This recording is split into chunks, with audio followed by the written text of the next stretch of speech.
जब हम लाइफ की बात करते हैं, ये आप हैं फ्रेंड्स। और आपके लिए, अगर आपके लिए सबसे इंपॉर्टेंट चीजों में से कुछ एक है तो वो है आपका ब्रेन, या फिर मैं कहूँ जो ब्रेन की जो सबकॉन्शियस पार्ट है वो। क्योंकि यहाँ से आप पूरी लाइफ को, पूरी बॉडी को और अपने बिहेवियर को, अपने गोल्स को यहाँ से डिजाइन करते हैं। दूसरी बड़ी इंपॉर्टेंट चीज है आपके लिए, वो है आपकी बॉडी कॉन्शियस, सबकॉन्शियस। यानी कि आपकी बॉडी के अंदर अपना एक सबकॉन्शियस है। और तीसरा है आपका वेल्थ सबकॉन्शियस या मनी सबकॉन्शियस। और आपने एक चीज पढ़ी है कि आपके पास एक प्रेजेंट स्टेट है और एक आपके पास डिजायर्ड स्टेट है। आप हमेशा प्रेजेंट स्टेट से निकलकर डिजायर्ड स्टेट पर जाना चाहते हैं। हो सकता है कि आप ब्रेन को, अपने माइंड को बढ़िया तरीके से चलाना चाहते हैं, उसका यूज करना चाहते हैं। ये भी हो सकता है कि आप अपनी बॉडी को नए तरीके से डेवलप करना चाहते हैं। और आप ये भी हो सकता है कि आप अपने मनी पार्ट को बढ़ाना चाहते हैं, यानी कि एक नए लेवल पर जाना चाहते हैं। तो ये तीन चीजें हैं आपके पास इस समय, राइट। अब इन तीनों पार्ट को हम एक एक करके लेंगे। एक एक पार्ट को पहले डिस्कस करूंगा मैं आपके साथ।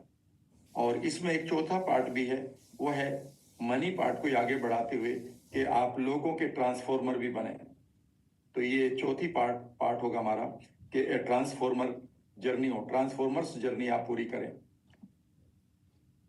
यानी कि आप लोगों को गाइड करना शुरू करें। अगर आपकी वैल्यू है तो उसमें कहाँ से शुरुआत होगी, कैसे शुरुआत होगी, ये भी मैं यहाँ पर बता रहा हूँ।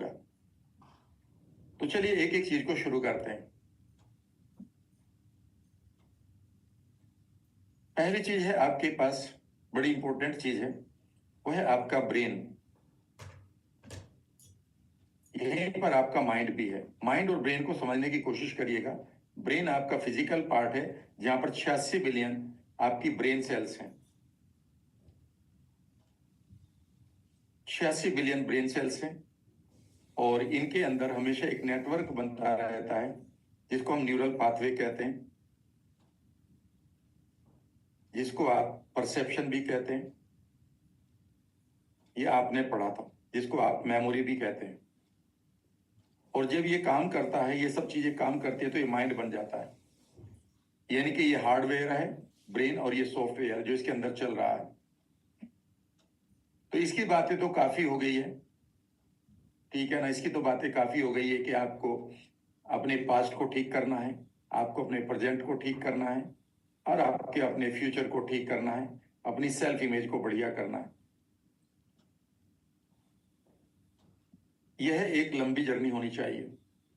लेकिन यहां पर एक चीज आती है बड़ी इंपॉर्टेंट, कि जब हमारा ब्रेन काम नहीं कर रहा होता है, या हमारे ब्रेन के क्या क्या इश्यूज हैं, आज हम उसकी भी बात करेंगे, लेकिन थोड़ा देर बाद, थोड़ी देर बाद। बहुत ही इंपॉर्टेंट चीज शुरू करूंगा अभी मैं।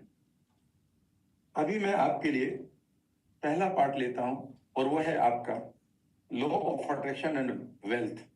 पैसे को और लॉ ऑफ अट्रैक्शन को कैसे आप मैनिफेस्टेशन पार्ट लेते हैं, money and manifestation subconscious.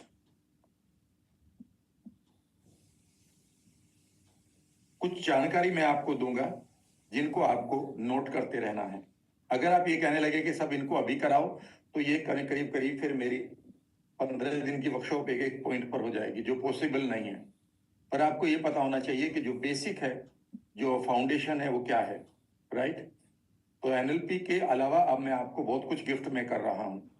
NLP के अलावा अब मैं आपको बहुत कुछ गिफ्ट में दे रहा हूं। ये एनएलपी का पार्ट नहीं है, ये आपकी लाइफ का पार्ट है, जहां पर आप एनएलपी के साथ दूसरी चीजों को भी ठीक करेंगे। वह मैं आपको बताता रहूंगा। बहुत ही आसान, आराम से पढ़ाऊंगा, ताकि आप सुन लें, नोट्स बना लें, या इसको बार बार देख लें इस वीडियो को। पहली चीज है, जब भी आप मनी और मैनिफेस्टेशन को एंजॉय करना चाहते हैं, तो पहली चीज याद रखिएगा,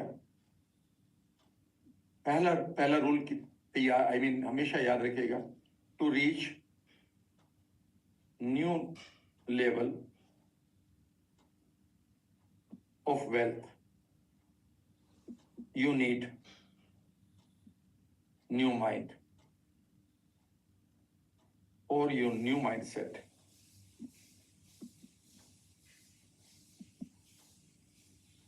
पहला रूल है ये, रूल नंबर 1, अगर आप नए पैसे को कमाना चाहते हैं, अगर आप नए लेवल पर पहुंचना चाहते हैं, तो आपको हमेशा अपने माइंड को नया बनाना होगा। पुराने यकीनों से, पुराने पर्पस से, पुरानी पहचान से, जो आपने न्यूरोलॉजिकल अलाइनमेंट में पढ़ा है, आप एक नए पर्पस को नहीं ले सकते। आपको नई पहचान बनानी पड़ेगी। आपको नया पर्पस ढूंढने के लिए नई वैल्यूज को, नए बिलीफ्स को, नई सोच को, नए एक्शंस को लेना पड़ेगा। एक्शन तो बेसिकली आपके माइंड पर निर्भर करते हैं। तो पहला रूल है, अगर आप वही हैं जो कल थे, तो आज भी आप वही हैं जो कल थे, तो कल भी आप वही रहेंगे जो आज हैं। तो आपको पहला काम है कि आप अपने माइंड को रिन्यू करिए। माइंड को रिन्यू करने का मतलब है कि आप एनएलपी को रेगुलरली प्रैक्टिस करें, पुराने अपने इश्यूज को रिजोल्व करते रहें। वहां पर VAK पढ़ा है, मेरी बात को सुनिएगा। आप पुराने पढ़े हुए VAK को वॉश करिए, मिटाइए, म्यूट करिए और नए VAK डालिए। अगर आप ऐसा नहीं करते तो पुराने बिलीफ, पुराने डर, पुराने फोबियाज आपको पुराने ही रिजल्ट देते रहेंगे। इसके लिए आपको रेगुलरली एनएलपी के साथ रहना चाहिए। मैं मिनिमम आपसे कहूंगा कि कम से कम आप 4 बार, एक बार अभी आपने कर लिया है, 3 बार और रिपीट करें इसको, और इससे भी ज्यादा कर लेंगे तो इससे माइंड की कंडीशनिंग होती रहेगी। यानी कि आपके माइंड की खास बात क्या है? Wiring, firing and wiring. Firing तो हो गई, एक थॉट तो बन गया, लेकिन वो फिर उसकी वायरिंग नहीं हुई, यानी कि न्यूरल पाथवे नहीं बना। अगर आप इतने कमिटेड हैं कि आप अपने आप करते रहेंगे रोजाना या महीने में 10-15 दिन कर लेंगे, तो फिर आपको इस कोर्स को, NLP के कोर्स को रिपीट करने की जरूरत नहीं। पर ऐसा हो नहीं पाता। जब आप कमिटेड हो जाते हैं तो हो जाता है फिर, ठीक है ना। बार बार परसेप्शन नहीं बनते हैं तो कोई ना कोई बिलीफ हर बार बनता रहता है, और एक बिलीफ एक बार में भी बन गया, एक बिलीफ एक बार में भी बन गया, तो वह आपको लखपति करोड़पति बना सकता है, या उन लोगों से आपको मिलवा सकता है जिनको अभी आप ये मान रहे हैं कि ये बड़े बड़े लोग हैं, मुझसे नहीं मिलेंगे, या ऐसी अपॉर्चुनिटी को अगर आप अट्रैक्ट करना चाहते हैं तो हमेशा अपने माइंड को एक नयापन देते रहें। पहला रूल लिखिएगा। इसके लिए एनएलपी की टेक्निक आपके पास सारी है। दूसरा लिखिएगा, अगर आप पैसे को मैनिफेस्ट करना चाहते हैं तो आप पावर ऑफ स्पेशलाइज्ड सेल की बात करेंगे।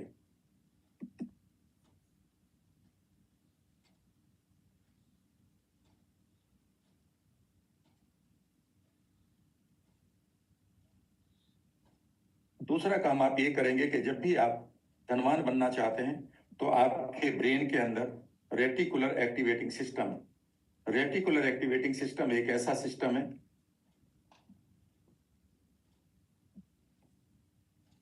जिसको आपको प्रोग्राम करना आना चाहिए, जहां पर आपका पूरा परसेप्शन बड़ा स्ट्रॉन्ग पड़ा हो आपके गोल का, जो आपने आउटकम में सीखा है, और अदर यू की सेल्फ इमेज बनानी सीखी है। जो भी आपके परसेप्शन है वो इतने स्ट्रॉन्ग होने चाहिए कि आपके रेटिकुलर एक्टिवेटिंग सिस्टम को पूरी तरह से प्रोग्राम कर दें, और जैसे ही आपकी स्पेशलाइज्ड सेल आपके गोल को देखना शुरू कर देती हैं, इमीडिएटली आपकी पूरी एनर्जी को उसी तरफ लगा देती हैं। रोजाना आपकी आंखों के सामने हजारों इवेंट आती हैं, लेकिन अब ये तय कौन करेगा कि मेरी आंखें या मेरा फोकस उस जगह पर चला जाए जहां पर मुझे जरूरत है। मान लेते हैं मुझे हेल्दी रहना है, मान लेते हैं मुझे पैसा कमाना है, मान लेते हैं मुझे मैनिफेस्ट करना है किसी चीज को, तो मेरे पास तो ये दुनिया अभी भी है जो मेरे सेंसेस को डिस्ट्रैक्ट कर रही है। आखिर ऐसा कौन सा सिस्टम होगा मेरे ब्रेन के अंदर कि दुनिया मुझे कितना भी डिस्ट्रैक्ट पर मेरा फोकस वहीं बना रहे। यही आपको महामानव बनाता है। तो रेटिकुलर एक्टिवेटिंग सिस्टम को आपको समझना होगा। इसे कभी भी गूगल कर लीजिएगा।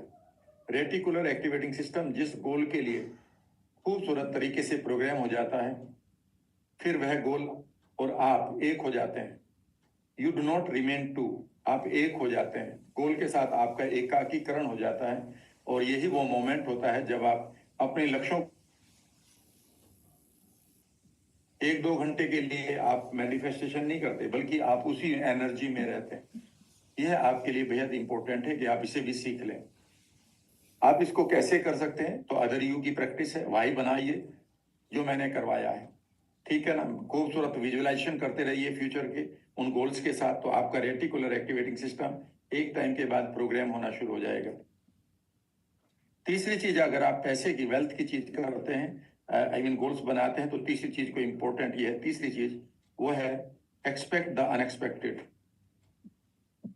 Expect the unexpected. Expect the unexpected. आप उन चीजों को एक्सपेक्ट करिए जो अभी आपको अनएक्सपेक्टेड लग रही हैं। याद रखिएगा, हमेशा आपका माइंड जब आप उसे स्ट्रेच करते हैं तो बेहतर रिजल्ट देता है। कभी भी देख लीजिएगा, जब आपके पास कोई इमरजेंसी या अर्जेंसी आती है तो आप अपनी जो नॉर्मल पोटेंशियल है उससे ज्यादा काम करना शुरू कर देते हैं, आपके पास नए आइडिया आते हैं। तो इसको कैसे करें?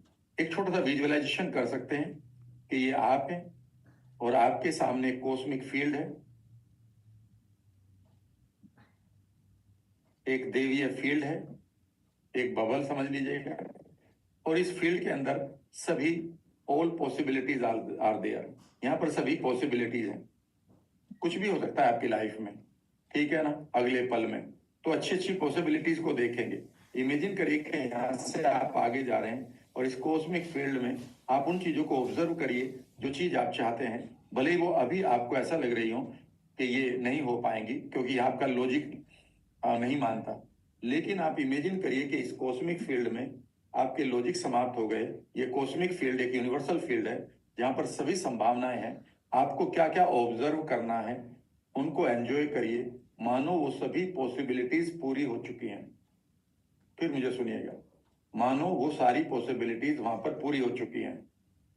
तो यहां पर भी आप अदर यू को बनाइए उस फील्ड में कि वो पैसा जो आप चाहते हैं उसे वो मिल रहा है, मिल गया है, और उसको वो एंजॉय भी कर रहा है। जब आप उस पिक्चर में पूरी इंटेंसिटी डाल दें तो उसे जाकर मर्ज कर लीजिएगा, और आप ऐसी ऐसी घटनाओं को इमेजिन करिए वहां पर जो अभी आपको लगता है यार ये पॉसिबल नहीं है, क्योंकि अभी आपका लॉजिक माइंड है यहाँ पर। लेकिन यूनिवर्सल फील्ड में कुछ भी हो सकता है। मैं अगले पल, मेरे पास सभी संभावनाएं हैं कि अगले पल मेरे पास एक मैसेज आ सकता है दुनिया के सबसे बड़े अमीर आदमी का कि वो मेरी सर्विसेज चाहता है। अगले पल में ये भी हो सकता है कि अर्थक्वेक आ जाए बिल्डिंग में। तो सभी पॉसिबिलिटीज है ना। तो जब सब पॉसिबिलिटीज हैं तो हम क्यों नहीं उन पॉसिबिलिटीज को देखने की हिम्मत रखते हैं। तो इसमें मानो आपके लिए वो सब पॉसिबिलिटीज पूरी हो रही हैं, उसे हमेशा देखें। यह आपके लिए एक ऐसा अमृत है, हम आपके माइंड के, ब्रेन के या ब्रेन सेल्स के लिए, जिसकी उसे बेहद जरूरत है। चौथी चीज को लिखिएगा।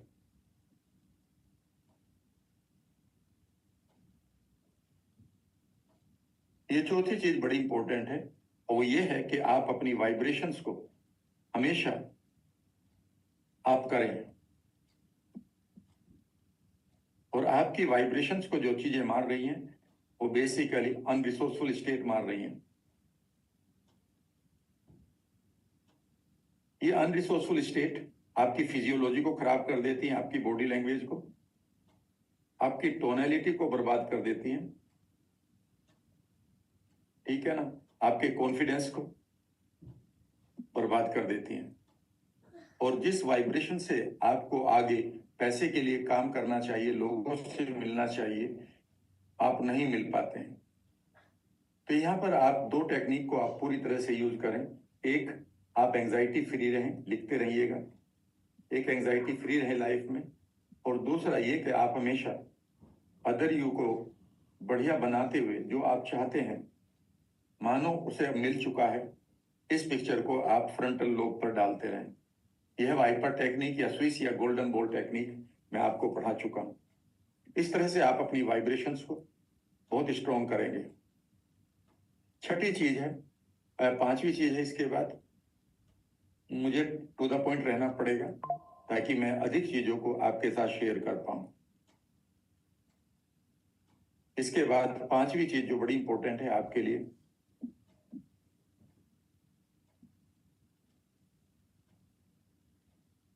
फ्रेंड्स, वो है कि आप मैसेजेस को समझना शुरू करें। जो आपके पास यूनिवर्सल मैसेजेस आ रहे हैं उनको आपको लेना होगा, उनको आपको अंडरस्टैंड करना होगा। जब आप अपने रेटिकुलर एक्टिवेटिंग सिस्टम को प्रोग्राम कर लेते हैं,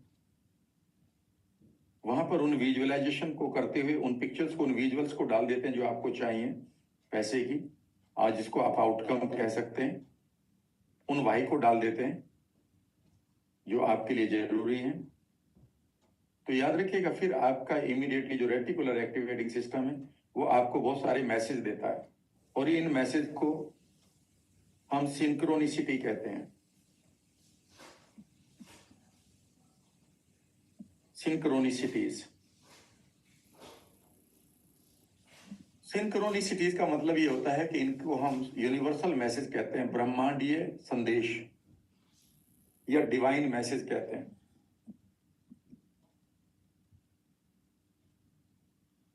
और ये ऑलरेडी तय हो चुका है कि जब भी हम किसी बड़े गोल को बनाते हैं तो इमीडिएटली ये मैसेज हमारे यूनिवर्स में जाता है।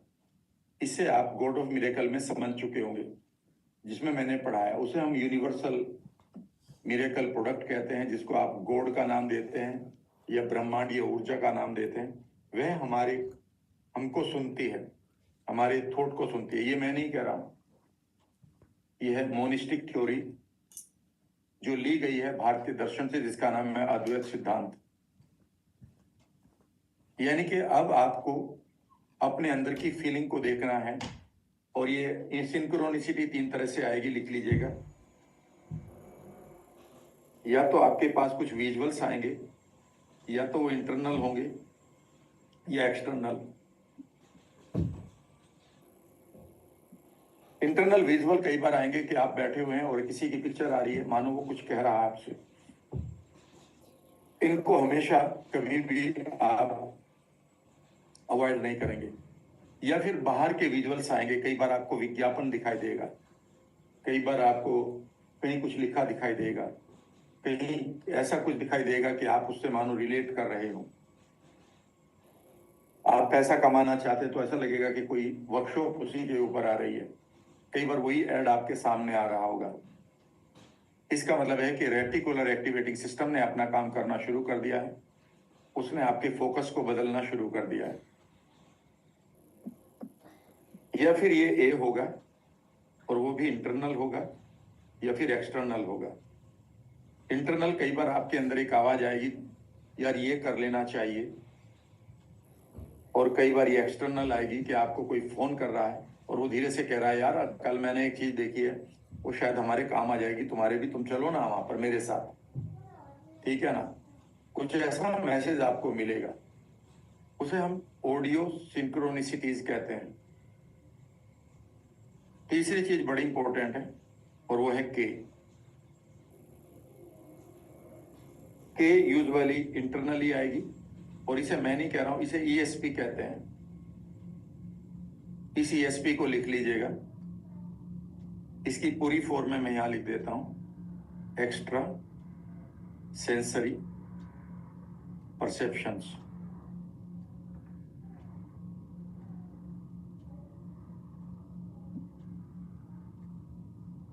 यानी कि आपका के अचानक चेंज होने लगेगा, बदलने लगेगा, और कई बार आपको लगेगा कि आपको एक फीलिंग आ रही है, आपको कोई मोटिवेशन आ रहा है, ऐसा लगेगा कि आपको किसी से बात करनी है, ऐसा लगेगा कि कोई आपको मैसेज दे रहा है। ये बहुत ही इंपॉर्टेंट फीलिंग्स होती हैं। जब भी आप लॉ ऑफ सक्सेस को भी पढ़ेंगे, जो नेपोलियन हिल ने लिखी है किताब, उसमें कभी पढ़िएगा, उसमें यही लिखा है कि जब भी आप बड़े लक्ष्य को बनाते हैं और एक नए माइंडसेट के साथ उसे तैयार करते हैं, वो पूरा माइंडसेट के ऊपर ही किताब है 16 chapter, motivation, confidence, inspiration, attitude वगैरह, वो सब, ठीक है ना।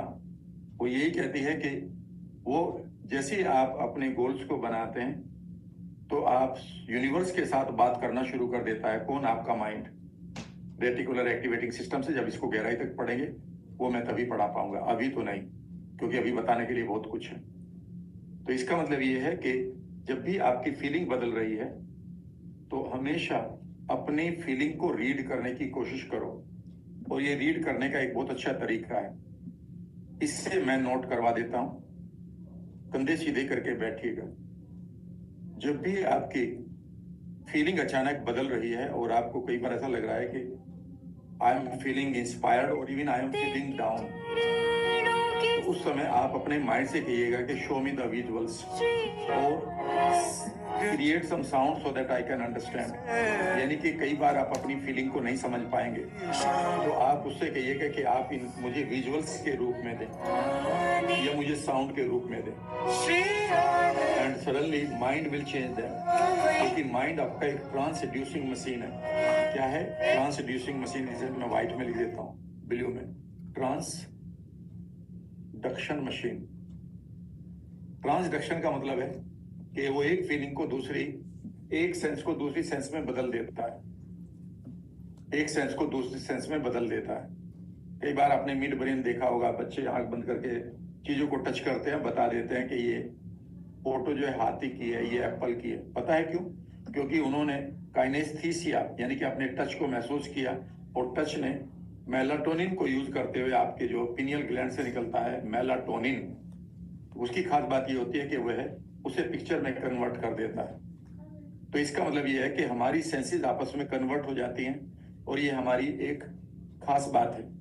कुछ लोगों की लेट होती है क्योंकि वो बहुत सारा गुटखा खाते हैं, ओवर ईटिंग करते हैं, शराब पीते हैं, स्मोकिंग करते हैं, गुस्सा रखते हैं, ठीक है ना, हम बर्बाद रहते हैं अंदर से बिना मतलब, जो मैं अभी तरीका बताऊंगा। तो उनको साथ कई बार नहीं भी होता है, लेकिन ये सबको नेचुरल प्रक्रिया है। यानी कि सिंक्रोसिटी होना नेचुरल प्रक्रिया है, लिख लेना इसको भी।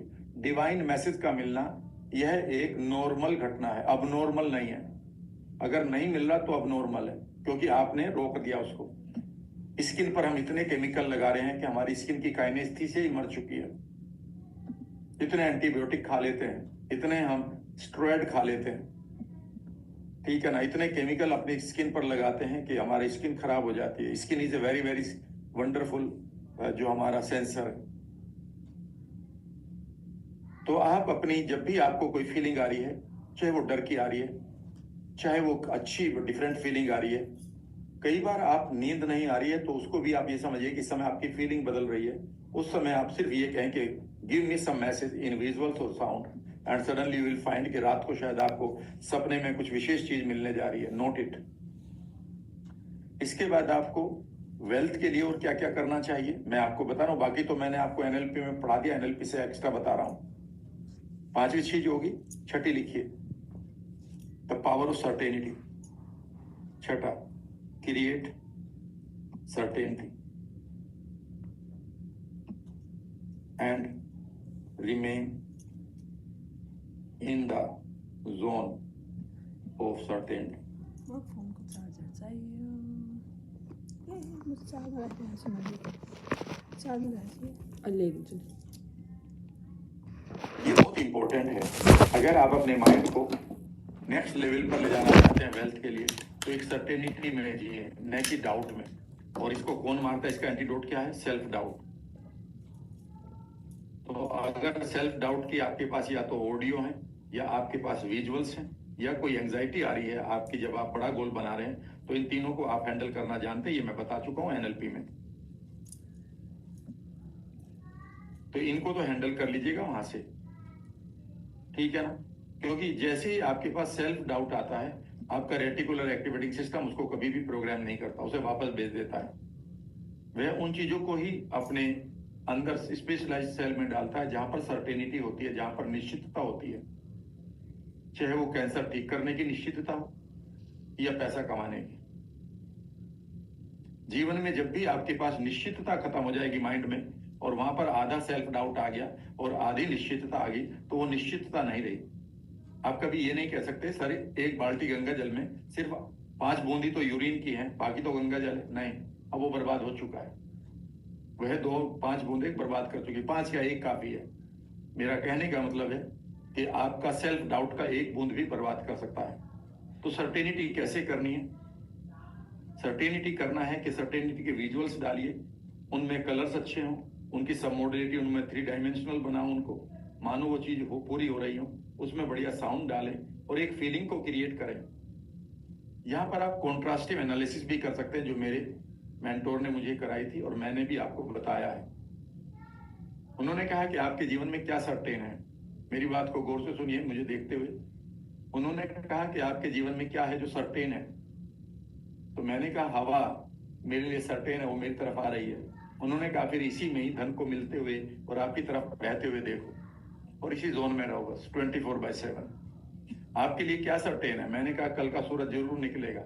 ये पिक्चर कहाँ बन रही है? मैंने कहा सामने। तो इमेजिन करो कि इसी जगह पर आपके पास धन भी आ रहा है, जैसे सूरज निकल रहा है। इसी जगह पर इस पिक्चर को ले आओ और आपका ब्रेन उसको उसी तरह से परसीव करना शुरू कर देगा, आपका माइंड। इसे मैंने कॉन्ट्रास्टिव एनालिसिस कर लिया।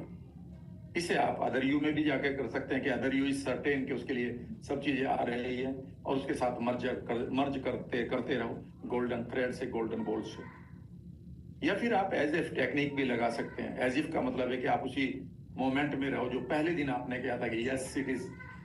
लंबा सा सांस लेते हुए, चेहरे के भाव बदलते हुए, इंटरनल साउंड तैयार करते हुए, ठीक है ना, स्पाइन को सीधा करते हुए और अपने आप को हिट करके इस एंकर को तैयार करके और बढ़िया तरीके से आप एंजॉय करो, मानो वो चीजें आपके लिए हो रही हैं। जब आप ऐसी पिक्चर बनाते हैं तो आपका रेटिकुलर से एक्टिवेटिंग सिस्टम उसको पूरा कर देता है।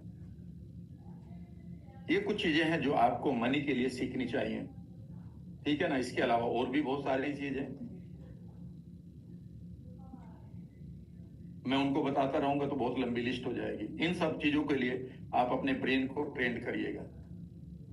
अगर आप इन्हें करना शुरू कर देंगे तो उसके बाद यह है कि जो आपका जॉब है, जो आप वैल्यू एडिशन है आपका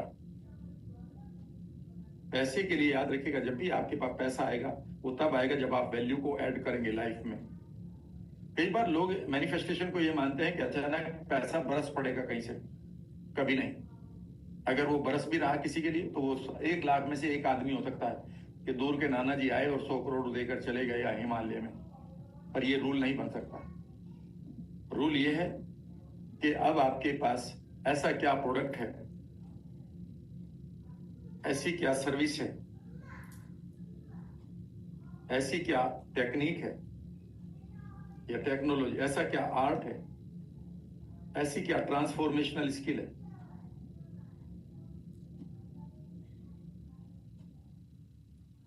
जो लोगों की लाइफ में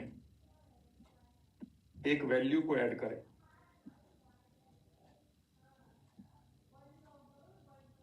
और इसमें खास बात यह होनी चाहिए कि ये नॉन रिप्लेसेबल होना चाहिए। किसी ने कहा था कि सर अगर मैं किराने की दुकान खोल रहा हूं, चला रहा हूं, इसमें मैं क्या वैल्यू ऐड करूं? यह आपकी सोच गलत है। अगर 1 किलो चीनी भी किसी को तोल कर दे रहे हैं, उसे आपने ले लिया 50-60 रुपए जो भी भाव है, लेकिन देने से देकर आप उसे एक सेंटेंस में उसकी लाइफ बदल सकते हैं।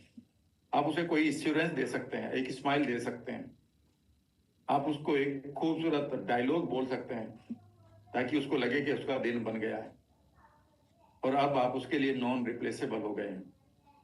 यानी कि जो भी आप दे रहे हैं, यहाँ पर मैं आपको एक ही चीज दे रहा हूँ, वो पैसा कमाने की एक टेक्निक जो मैंने सीखी है और वो बहुत ही इंपॉर्टेंट है। 7 वर्ड्स दूंगा मैं, 6 यूरोपियन वर्ल्ड में है लेकिन मेरे लिए 7 हैं। तो जब भी आप वेल्दी बनना चाहते हैं तो इस फॉर्मूले को याद रखो। 6 वर्ड लिखूंगा मैं। फाइंड द नीड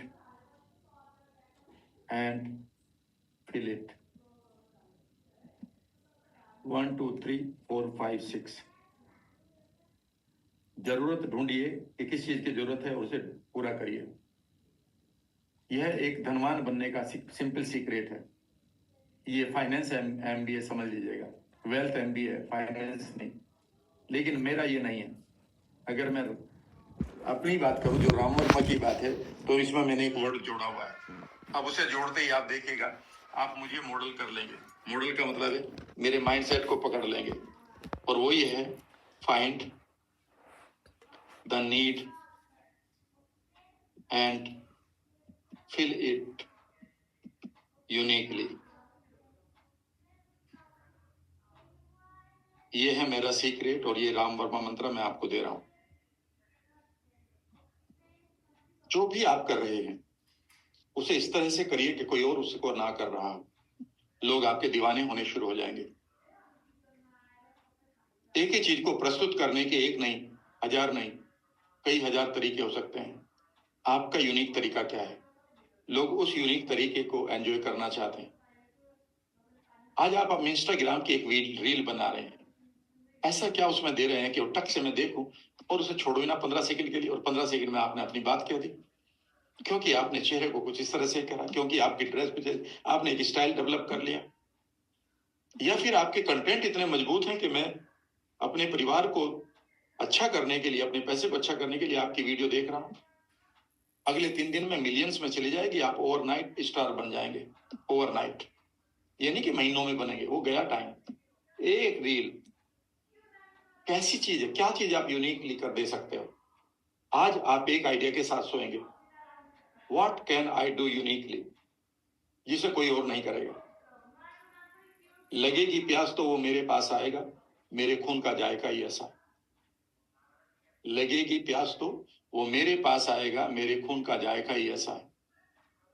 लोग तो पानी नहीं पिलाते प्यासे को, अब उन तो खून का टेस्ट दे देते हैं। लो ये खून है, अब तुम कहीं भी चले जाओ, आओगे तो मेरे पास ही। याद रखिएगा, जिस दिन आपने अपनी यूनिकनेस को एंजॉय कर लिया, और उस यूनिकनेस को याद रखिएगा, आप यूनिक हैं, डिफरेंट हैं दूसरों से, तो वो डिफरेंस दिखाई तो देना चाहिए। आप अपना यूनिक नहीं, आप अपना यूनिक तरीका बनाइए, लोग उसके दीवाने होंगे।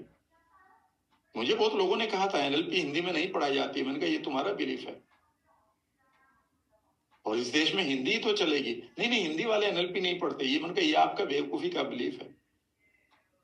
मैं इशू को रिजोल्व करूंगा, मैं एनएलपी पढ़ाऊंगा ही नहीं, मैं तो इश्यूज को रिजोल्व करूंगा और उसमें धीरे से पूरी एनएलपी भी कर दूंगा। कहने का मतलब है कि जो भी आप एक डॉक्टर हैं, आप एक खाना अच्छा बनाते हैं, आप एक अच्छी पेनफुल मेमोरी हटा सकते हैं, आप किसी की सेल्फ इमेज को बदल सकते हैं, ठीक है ना? आप जो भी हैं, नया तरीका क्या है आपके पास? What is unique in it? अगर वो यूनिक नहीं है तो रिप्लेसेबल है, लिख लीजिएगा। If your skill is easily available then you are easily replaceable. कंगाली का मूल मंत्र लिख लीजिएगा, कंगाली का मूल मंत्र, ठीक है ना? The Mantra for poverty, Mantra for struggle, और वो ये है, if your skill is easily available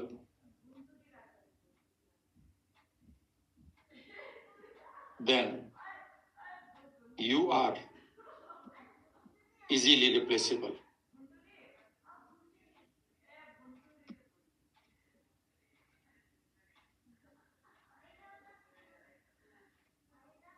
इन सब चीजों को आप लागू करिएगा। ये कुछ एक पॉइंट है जो मैंने आपको दिए हैं जब आप मनी सबकॉन्शियस की बात करें।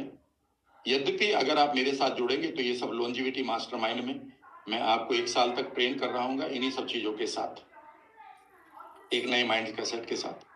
लेकिन अब हमारे पास दूसरी चीज आती है, वह इससे भी इंपॉर्टेंट है, और वह है हमारा पूरी तरह से जो, जिसको हम कहते हैं हेल्थ, और उसका नाम है गट एंड माइंड। तो अब हम दूसरी चीज को ले रहे हैं। तो लॉन्जिविटी का दूसरा वर्ड है,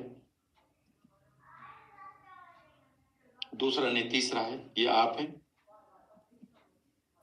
अभी हमने माइंड सबकॉन्शियस की बात करी है, वहां पर एनएलपी आपको रेगुलरली सीखनी है, ये आप लिख लो, ठीक है ना? यहां पर खर्च किया गया, यहां पर इन्वेस्ट किया गया आपका पैसा कई लाख गुना पैसे को बचा देगा।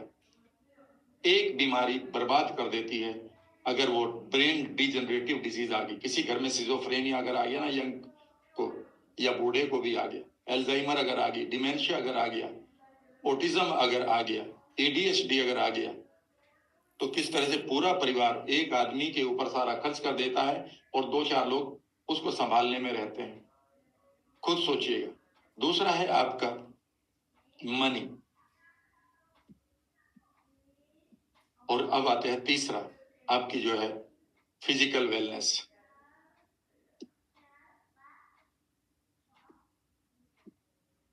लेकिन फिजिकल वेलनेस के बाद मैं आपको ट्रेनर की भी कुछ एक पॉइंट बताऊंगा।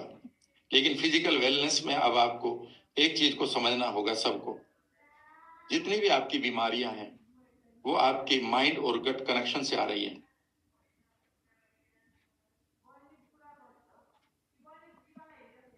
और अब आप मेरे साथ अपने परिवार को एक नई राह दिखाने के लिए, उन्हें बीमारियों से बचाने के लिए, आप ये मानते हैं बीमारियां दवाइयों से ठीक होंगी? दवाइयों से सिर्फ लक्षण को दूर करने की कोशिश की जा रही है, वह भी नहीं होते। लिख लेना इसको भी। केमिकल्स के द्वारा लक्षणों को सिर्फ और सिर्फ डिसअपियर करने की मेहनत कशमकश चल रही है। वह आपकी मिजरीज को ठीक नहीं कर रहे हैं, वह आपके संकटों को जड़ से नहीं उखाड़ रहे हैं। उसको आप ही को करना होगा। और यहां पर आपको सबसे पहले एक चीज को समझना होगा, आपको माइंड को और गट को। गट को सिर्फ ये मानते हैं कि मेरा पेट खराब है तो मैं कुछ एक चूर्ण खा लूंगा, मैं कुछ एक और शरबत पी लूंगा, मैं आंतों को साफ रखूंगा। भाई साहब, इन वर्ड से बच लेना जितना बच सको। आंतों को साफ नहीं करना कभी। और अगर तुम बाहर से कर रहे हो तो जितना बड़ा नुकसान हो चुका है, बहुत सारे लोग मेरे पास हैं, कई बार मैं कहता हूं 1 साल लगेगा, पर मैं उनको कहता हूं भाई साहब तुम तो कम से कम 2 से 3 साल बर्बाद करोगे अब। और वो भी तब जब कमिटेड हो जाओगे, क्योंकि आपने तो म्यूकस सब लाइनिंग काट दी है अपनी आंतों की। आंतें पाइप नहीं है कि आप उन्हें साफ करेंगे। ये वर्ड हटा देना अपनी लाइफ से। आंतों की गंदगी, इस वर्ड को आपको यही नहीं पता कि आंतों की गंदगी क्या है। आज मैं आपको समझाता हूं। एक एक दवाई का, एक एक बीमारी का नाम लेता हूं। चलिए शुरू करता हूं। समझने की कोशिश करेंगे और उसमें आपको क्या कर सकते हैं मैं ये बताऊंगा। अगर मुझसे ये अपेक्षा कर रहे हैं कि मैं आपको यहाँ पर कुछ दवाइयां बताऊंगा, आपको क्या क्या खाना है, तो मैं समझना एक चीज बता रहा हूं कि गट को कुछ खाने से ठीक नहीं किया जा सकता है। गट को उसका एनवायरमेंट बदलकर ही ठीक किया जा सकता है। और ये मैं होशो आवाज के साथ कह रहा हूं, मेरे और आपके बीच की बात है ये। एसिडिटी किसी एंटासिड से अब तक ठीक हुई है? भूल जाओ। अगर आप 3 वीक से ज्यादा अपनी एसिडिटी को ठंडा दूध पीकर या फिर एंटासिड खाकर 3 हफ्तों से ज्यादा अगर आपको उन्हें ठीक करने के हो गए हैं और वो नहीं हुआ, तो आप बहुत बड़ा नुकसान कर चुके हैं अपने माइंड में और अपने गट में। माइंड में भी कह रहा हूं। पहली बीमारी सुनिएगा। आपके पास एक ब्रेन है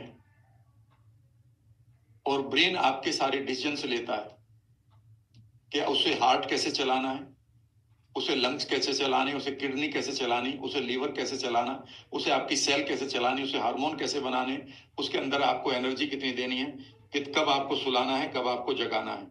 उसे ही डिसीजन लेने हैं कि आपके पैसे के क्या डिसीजन होने चाहिए, क्या नहीं। उसे ही डिसीजन लेने हैं कि आपके रिश्ते कैसे होंगे, बीवी के साथ, पति के साथ, बेटे के साथ। उसे ही डिसीजन करना है कि आप किन चीजों पर मोटिवेटेड होने चाहिए। उसे ही डिसीजन करना है कि किन चीजों पर डिप्रेस्ड होना नहीं होना है। हर पल आपके ब्रेन को एक डिसीजन लेना पड़ रहा है और इस डिसीजन लेने के लिए उसके पास उसे एक जरूरत है। और उसकी नेसेसिटी क्या है लिखिएगा, उसे चाहिए न्यूरोट्रांसमीटर्स,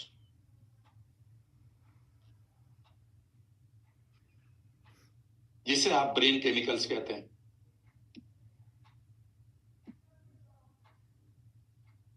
अगर ये ब्रेन केमिकल्स नहीं है तो आपका ब्रेन पूरी तरह से गड़बड़ कर चुका है। लेकिन कमाल की बात है कि ये जो ब्रेन केमिकल्स हैं, इन्हें कौन बनाता है? Who manufactures them?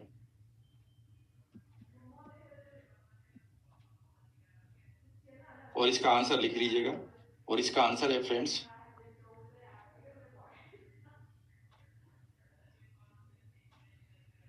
Your gut plus your gut bacteria. यानी कि आपका गट का मतलब कहां है? जो माउथ से शुरू होता है, उसमें फिर स्टमक है, उसमें फिर छोटी सा आंत है, स्मॉल इंटेस्टाइन, फिर उसमें लार्ज इंटेस्टाइन है, और उसके बाद एलिमिनेशन एंड है।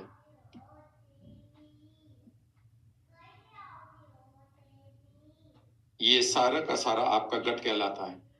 आज मैं इसकी बात करूंगा, मेरे साथ जुड़े रहिएगा। और जो चीजें मैं बताऊंगा वो इसलिए बता रहा हूं, ये एनएलपी में नहीं है, इसलिए बता रहा हूं because I care for you unconditionally. इससे पहले कि आप में से कोई सफर कर जाए, beware, this topic is very very very very very important. 21st century में आपके बच्चे और आप जिस जगह पर खड़े हैं वहां से एक बड़ी बीमारी को पकड़ने में अब देर नहीं लग रही है। 27 साल की लड़की को सिजोफ्रेनिया, 30 साल की एक लड़की को dual personality, bipolar disease, panic attack, ठीक है ना। अगर ये गट बैक्टीरिया और गट मिलाकर आपके इस न्यूरोट्रांसमीटर को नहीं बना रहे हैं तो क्या क्या खतरा है, लिखिएगा।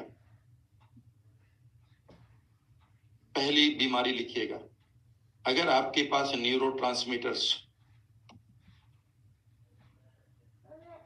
यानी कि आपकी जो ब्रेन केमिकल्स हैं जो चाहिए आपको, अगर उनकी कमी पड़ गई है,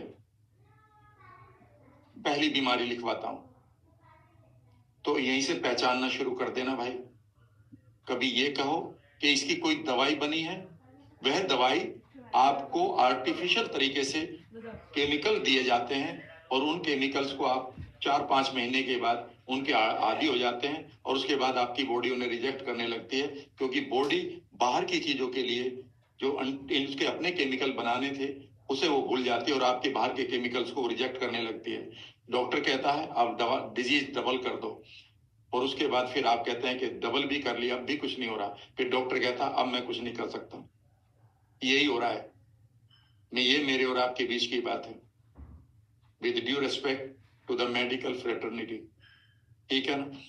अगर आपको ध्यान से सुनिएगा, अगर आपको ये सिग्नल आ रहे हैं तो आप अपने न्यूरोट्रांसमीटर को ठीक करिएगा और वो गट से और माइंड से होंगे, जो मैं अभी पढ़ाऊंगा। पहला लिखिएगा, पहली चीज लिखिएगा, आप में से कितने लोगों को ऐसा है कि उनको नींद की प्रॉब्लम है, स्लीप की प्रॉब्लम है, या फिर अगर स्लीप टूट गई, अगर आपकी स्लीप बीच में टूट गई नाइट में, तो दोबारा स्लीप आने में बड़ी प्रॉब्लम है।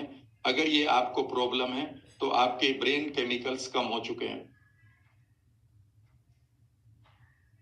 दूसरा लिखिएगा, जल्दी जल्दी लिखवाऊंगा, इसलिए इस वीडियो को बार बार कर लीजिएगा और मैं अपनी टीम से भी कहूंगा कि आपके लिए ये वीडियो एक की जगह 2 या 3 दिन के लिए रखें। दूसरा लिखिएगा, क्या आपको बहुत शुगर की क्रेविंग है और कार्बोहाइड्रेट्स की, रिफाइंड कार्बोहाइड्रेट्स की क्रेविंग है? समोसे खाने को मन करता है, पकोड़े खाने को मन करता है, या फिर आपको पिज्जा, बर्गर और चाउमीन खाने को मन करता है? तो याद रखिएगा, अगर ये क्रेविंग है तो समझ लीजिएगा यह क्रेविंग आपकी नहीं है। आपका ब्रेन इस समय खूबसूरत केमिकल्स को बर्बाद कर चुका है या कमी में जी रहा है। खतरनाक चीज ये है कि अगर आप, जो मैं बता रहा हूं, अगर आपके पास कोई लाइफ चैलेंज आता है, आपका ब्रेकअप हो गया, आपको कोई खतरा, आपको कोई बड़े डिसीजन लेने पड़ रहे हैं, आपका पैसा थोड़ा सा चला गया, किसी का आपके दिल रूठ गया, किसी के आप अटैच है किसी से, उसका 2 दिन फोन नहीं आया, यानी कि थोड़े छोटे छोटे लाइफ चैलेंजेस भी जो हैं उनको बड़ी मुश्किल से आप, it is very hard for you to handle, आपसे वो हैंडल ही नहीं होते हैं और उसमें आप, ऐसा लगता है कि मानो बिखर गए हो। फिर मैं आपको ये लिखता हूं भाई एंजाइटी ठीक कर लो, पर अब मैं बता रहा हूं कि ये एक आपके लिए ब्रेन के केमिकल्स की बहुत बड़ी प्रॉब्लम है। आप में से कितने लोग ऐसे हैं जिनको ऐसा लगता है कि वो छोटे छोटे अपने आप ही क्रिएट कर लेते हैं मसले, बच्चे की फीस, कार ना पलट जाए, बस ना पलट जाए, ऐसा ना हो जाए, वैसा ना हो जाए, और उसी में तंग रहते हैं। समझ लीजिएगा कि आप अपने न्यूरोट्रांसमीटर को इमीडिएटली बनाने के लिए काम करना शुरू करें। गट कम से कम 6 से 8 महीने में ठीक होगा। यहाँ पर इसकी कोई दवाई नहीं होती, गट को सिर्फ एनवायरमेंट दिया जाता है, वो मैं आपके साथ शेयर करने को तैयार हूं। इसके बाद लिखिएगा, अगर आप रिलैक्स करने के लिए लेटे हुए हैं लेकिन रिलैक्स नहीं कर रहे हैं, रिलैक्स करने में भी आपको डिफिकल्टी आ रही है, तो समझ लीजिएगा कि आपके ब्रेन के केमिकल्स बर्बाद हो रहे हैं। यद्यपि आपके पास समय है, लेकिन आप लेटते हैं, करवट बदलते हैं, कभी बैठते हैं और फिर खड़े ही हो जाते हैं कि यार कुछ नहीं होगा, नया हो रहा, यानी कि यू कांट रिलैक्स। आगे लिखिएगा, अगर आपका सेक्स डिजायर, जिसको आप लिबिडो कहते हैं, अगर वो समय से पहले बर्बाद हो रहा है, समझ लीजिए आपका ब्रेन केमिकल की प्रॉब्लम है। लोग आपको स्पर्म काउंट डाउन और पता नहीं क्या क्या खिलाते रहेंगे, लेडीज में भी और जेंट्स में भी, जबकि आपकी जो डिजायर है वह आपके ब्रेन से आ रही है, क्योंकि ब्रेन में वो केमिकल नहीं रहे जिनसे वो काम करता। आपको सुबह अगर फटीग हो रही है, अगर आप फटीग हो रही है और सुबह हो रही है, तो आप समझ लीजिएगा कि यह एक सिग्नल है कि आपके ब्रेन केमिकल बचने चाहिए। अगर आप कॉन्सेंट्रेट नहीं कर पा रहे हैं, लिखते रहिएगा, मैं यहाँ जल्दी लिखूंगा। अगर आपको कॉन्सेंट्रेशन की प्रॉब्लम है, मैं एक बार फोटो खींच लीजिएगा बस, या मैं इस वीडियो को आपके लिए एक्सटेंड करवा दूंगा। कॉन्सेंट्रेशन की अगर प्रॉब्लम है आपके बच्चों को, तो आप मुझसे कहते हो ना, बच्चों को कॉन्सेंट्रेशन कराने में कौन सी टेक्निक लगाऊं? अरे भाई, इनको तुमने क्या क्या क्रेविंग, क्या क्या खिला रहे हो इनको आप? सर, हम संडे के संडे इनको बर्गर खिलाते हैं, संडे के संडे जहर भी खिलाना कोई जरूरी है क्या? जितना नुकसान हो कर चुके, अभी 2 मिनट में बताने जा रहा हूं। अगर आप चाहकर भी वेट नहीं कर, लूज कर रहे हैं, लूजिंग वेट में अगर प्रॉब्लम आ रही है, आपने सब कुछ कर लिया लेकिन लूज वेट नहीं कर पा रहे हैं, समझ लीजिएगा कि एक बड़ा रीजन आपके ब्रेन केमिकल्स का हो सकता है वो नहीं है। आपको डिप्रेशन बहुत जल्दी आता है, छोटी छोटी बातों में आप डिप्रेस्ड हो जाते हैं, समझ लीजिए कि आपके ब्रेन केमिकल्स को बनाने की जरूरत है। ऐसा लगता है कि आपकी एडवांटेज बाय अदर्स, अगर आपको ऐसा लगता है कि मेरा दूसरे लोग फायदा उठा रहे हैं और आपके उठा भी रहे हैं, तो समझ लीजिएगा यह बहुत बड़ा सिग्नल है।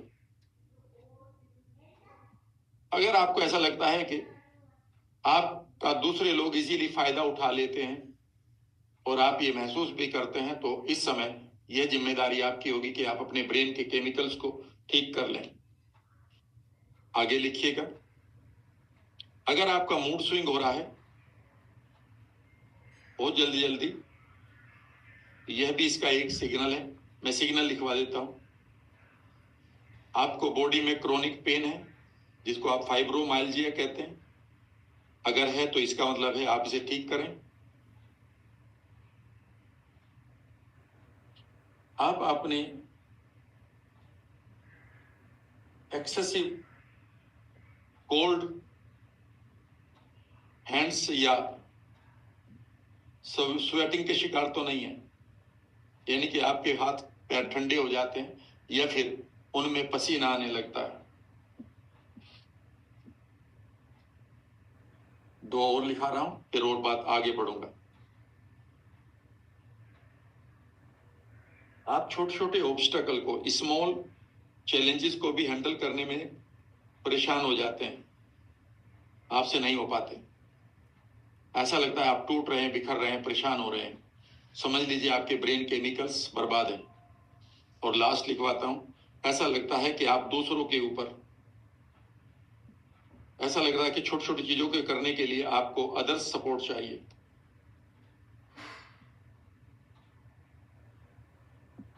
तो ये एक सिग्नल है कि आपके ब्रेन केमिकल्स ठीक नहीं है। लेकिन हम गट की बात कर रहे थे, इसलिए कर रहे थे कि गट में जो हमारे ये जो केमिकल है जिनको ब्रेन यूज करेगा, यह आपके गट में बनाए जाते हैं। लिख लेना, ये ब्रेन केमिकल्स, इन्हें जो बनाता है वो बनाता है आपका गट और गट के बैक्टीरिया। ये क्या है, कैसे कैसे काम करते हैं, पूरा मैं बताऊंगा। अब यहां से पूरा एक बॉक्स खुलेगा और मैं अब आपको पूरी तरह से चीजें बताने की कोशिश करूंगा कि कहां पर आप खड़े हैं, क्या चल रहा है आपके अंदर। Late us start. पहली बीमारी का नाम लिखते हैं, सीफो। नए तरीके से मैं पढ़ा रहा हूं इस बैच में। सीफो, इसकी पूरी फॉर्म में स्मॉल इंटेस्टाइनल फंगल ओवरग्रोथ, यानी कि ये आप हैं, ये आपका मुंह, यहां से ये मान लेते हैं ये आपका पेट है, ऐसे, ठीक है ना। इसके बाद ये आपकी छोटी आंत है, 27 फीट के करीब, या 29, हाँ ठीक है ना। और उसके बाद ये बड़ी आंत शुरू हो जाती है इस तरह से, ठीक है ना। तो यहां पर आपके फंगस आ गई है, ये क्यों आई है और ये क्या क्या करेगी। अभी आंख खोलकर देखेगा चीजों को, दिल खोलकर। जो चीजें मैं अब आपको बताऊंगा, मैं उसके बारे में एक ही बात कह सकता हूं कि अभी एक दिन मैं एक छोटे से असाइनमेंट के लिए एयरपोर्ट पर गया, फ्लाइट पकड़नी थी, फिर आना था। And I met a couple there, और उन्होंने एकदम से, वो आदमी मेरे पास है, उन्होंने कहा कि आप तो राम सर हैं। मैंने कहा यस सर। उन्होंने कहा my name is so and so, I belong to Hisar and I am an physician MD। She is my wife and she is MS gynaecology. और उसके बाद उन्होंने कहा है कि सब जो चीजें आप पॉडकास्ट में बता रहे हैं, इवन हमारे डिपार्टमेंट में उसकी बातें होने लगी। You are a legend there. आप ये कहां से ला रहे हो, सीबो, सीफो, लीकी गट, गट के बैक्टीरिया, बैक्टीरिया के नाम, what you are doing you do not know. Even अब हमने इन चीजों की किताबें पढ़नी शुरू कर दी। जो चीजें हमें नहीं बताई गई थी, गट को हमने, हाईली नेग्लेक्टेड जो पार्ट है आपकी बॉडी का, वो गट है। उस गट को मैं आपको बता रहा हूं। इस समय मेरे पास एक किताब रखी है, उसका पेज, ठीक है ना, उसकी सेकंड टॉपिक ही एक ही चीज कहता है कि all the disease begins in your gut. ठीक है ना। और गट और माइंड एक ही है, याद रखिएगा। तो यहां ये फंगस क्यों बनी, पहले लिख लीजिए, सुनिएगा जो मैं कह रहा हूं। अभी सिग्नल भी बता दूंगा और कैसे इसे आप ठीक कर सकते हैं। इसके लिए आपको मैं दवाई दूंगा कभी नहीं, क्योंकि इसकी कोई दवाई नहीं है। क्यों नहीं है दवाई, वह भी मैं बता दूंगा, और आप चौंक जाएंगे जो लॉजिक्स या जो तरीके मैं बताऊंगा। लिखिएगा क्यों ऐसा, ये सीफो क्यों बनता है आपके इंटेस्टाइन में, आखिर फंगस क्यों लग गई यहाँ पर फंगस क्यों क्रिएट हो गई। यहां से तो हमारे न्यूट्रिएंट हमारे ब्लड में जाते हैं, जो खाना यहाँ से पचता है आपके स्मॉल इंटेस्टाइन में जाता है, और स्मॉल इंटेस्टाइन में से न्यूट्रिएंट हमारे ब्लड में जाते हैं। लेकिन वहां तो फंगस लगी पड़ी है, तो इसका मतलब न्यूट्रिएंट के साथ फंगस भी चली जाएगी, बिल्कुल जाएगी। फिर वो क्या क्या करेगी, फिर वो बर्बाद करेगी। फिर ये बनती कैसे, सुनिएगा। जब यहां पर आपकी एंजाइटी हो, ये आपका पेट है, और ये आपका ब्रेन है या माइंड है, और ये आपका स्टमक है, और इसे जोड़ने वाली एक नर्व है जिसका नाम है वेगस नर्व।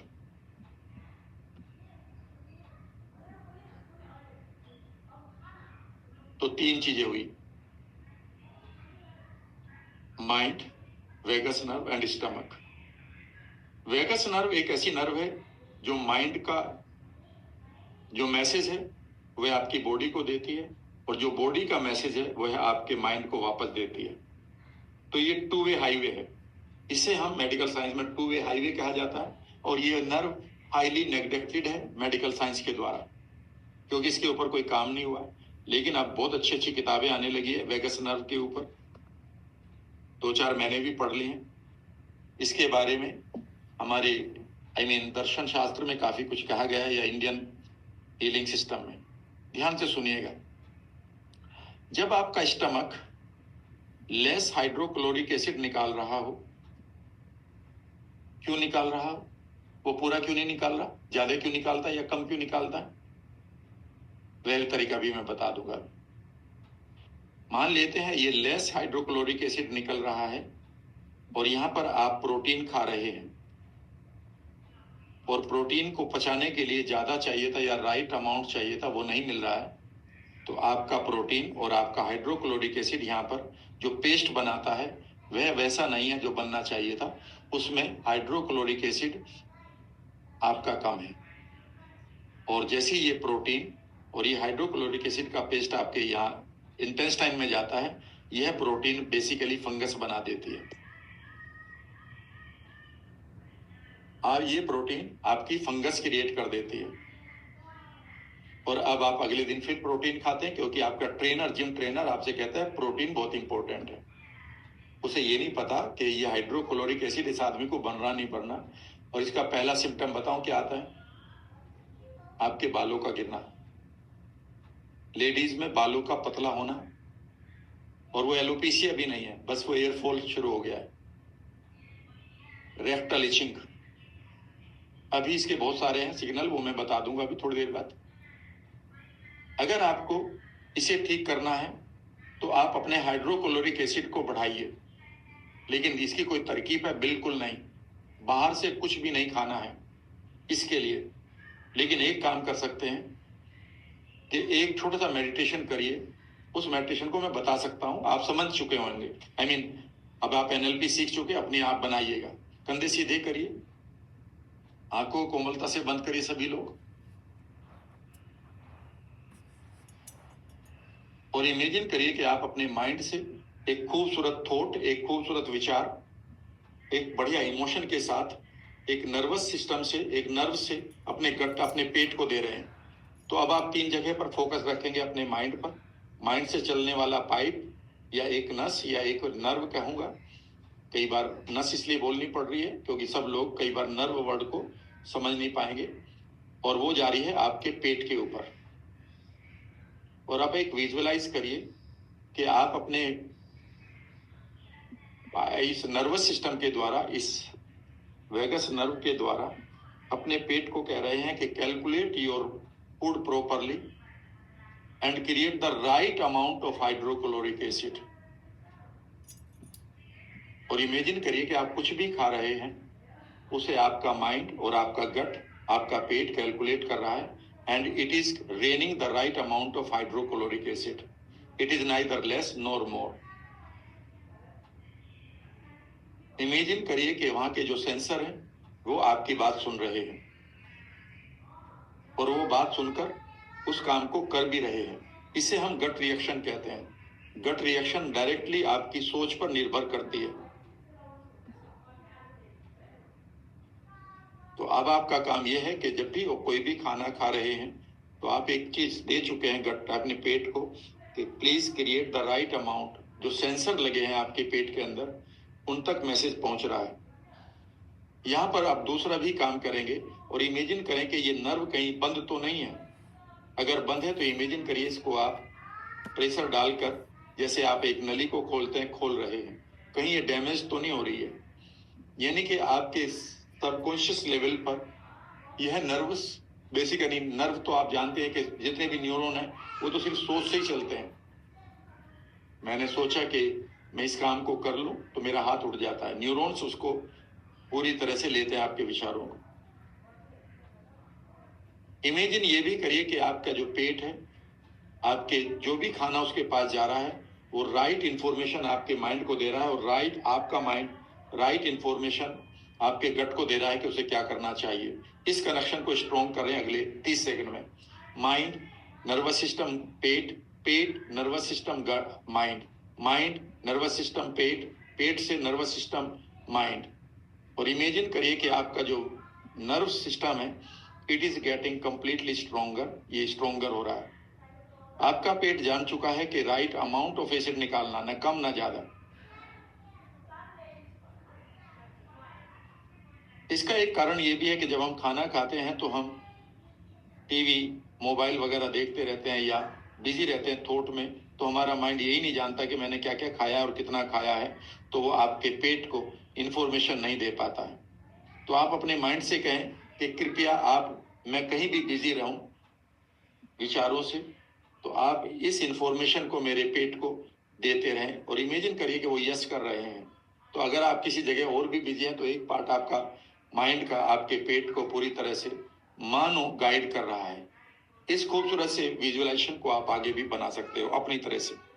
इतना ही मैं बताऊंगा क्योंकि अभी बताने के लिए बहुत है। आगे बढ़ते हैं। दूसरी बीमारी का नाम लिखिएगा सीफो, सीबो।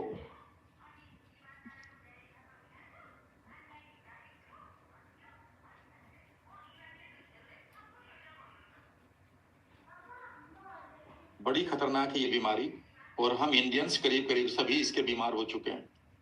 ऑलमोस्ट क्या, मैंने करीब करीब। इसकी पूरी फॉर्म है स्मॉल इंटेस्टाइनल बैक्टीरियल ओवरग्रोथ।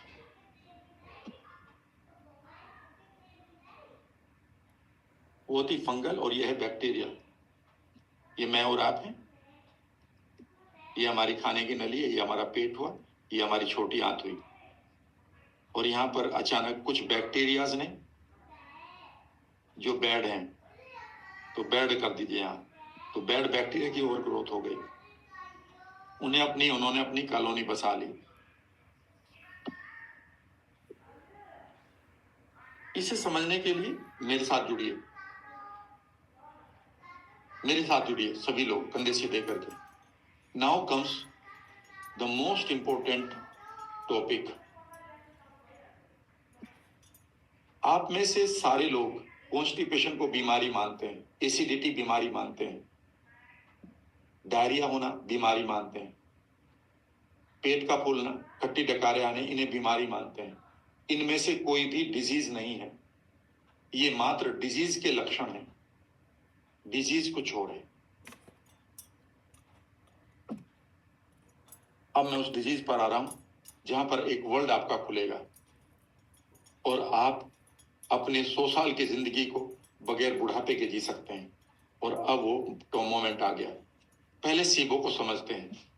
हमारी बड़ी आंत में, लार्ज इंटेस्टाइन में, जिसे आप कोलोन भी कहते हैं, वहां पर करीब करीब 100 ट्रिलियन बैक्टीरिया हैं। इनमें से करीब करीब 80% आपके फ्रेंडली हैं और 20% या उससे कम होने चाहिए वो बैड बैक्टीरिया हैं।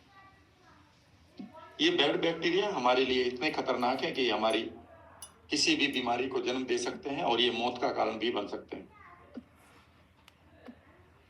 लेकिन जब तक हमारे पास गुड बैक्टीरिया है, ये हमारा कुछ नहीं बिगाड़ सकते।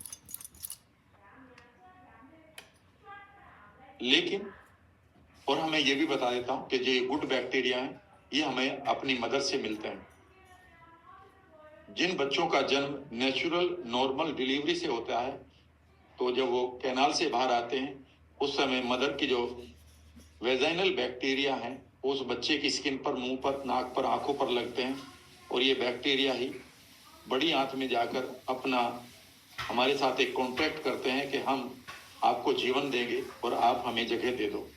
और ये उस अंधेरे में चले जाते हैं जहां ऑक्सीजन भी नहीं होती। और ये हमारे लिए क्या क्या करते हैं वह अनलिमिटेड है। इनका कर्ज हम कभी नहीं चुका सकते। जितने भी विटामिन बी कॉम्प्लेक्सेस बन रहे हैं वह इन्हीं की वजह से बन रहे हैं। इवन बी कॉम्प्लेक्स ये बनाते हैं। 70% ऑफ द इम्यूनिटी को यही डेवलप करते हैं या ट्रेंड करते हैं या इन्हीं को बनाते हैं। ब्रेन के केमिकल्स जितने भी अच्छे हैं वो सिर्फ इन्हीं ये इनको ही बनाते हैं। पर हम इनकी परवाह नहीं करते क्योंकि यह एक नेग्लेक्टेड पार्ट है। द मोस्ट नेग्लेक्टेड पार्ट या ऑर्गन आपके बैक्टीरिया है, तो इनको ऑर्गन बोला गया कुछ किताबों में। एनीवे, मैं उस पर थोड़ी देर बाद आऊंगा। अगर ये बैक्टीरिया 80% से कम हो जाए, मान लेते 60% हो जाए और ये 40% हो जाए, तो इस सिचुएशन को हम डिसबायोसिस कहते हैं। डिसबायोसिस, ये सिम्बायोसिस का उल्टा है। डिसबायोसिस का मतलब है कि अब बैड बैक्टीरिया आपके बढ़ चुके हैं और जैसे ही बड़ी आंत में बैड बैक्टीरिया की पॉपुलेशन बढ़ जाती है, अगली ध्यान से सुनिएगा, और ये अब गुड बैक्टीरिया को हराकर अब ये उनके कंट्रोल में नहीं होते और ये आपकी आंतों में ऊपर की तरफ आने लगते हैं और ये 30 फीट ऊपर आते हैं। ये इतने छोटे होते हैं कि दिखाई भी नहीं देते, ठीक है ना।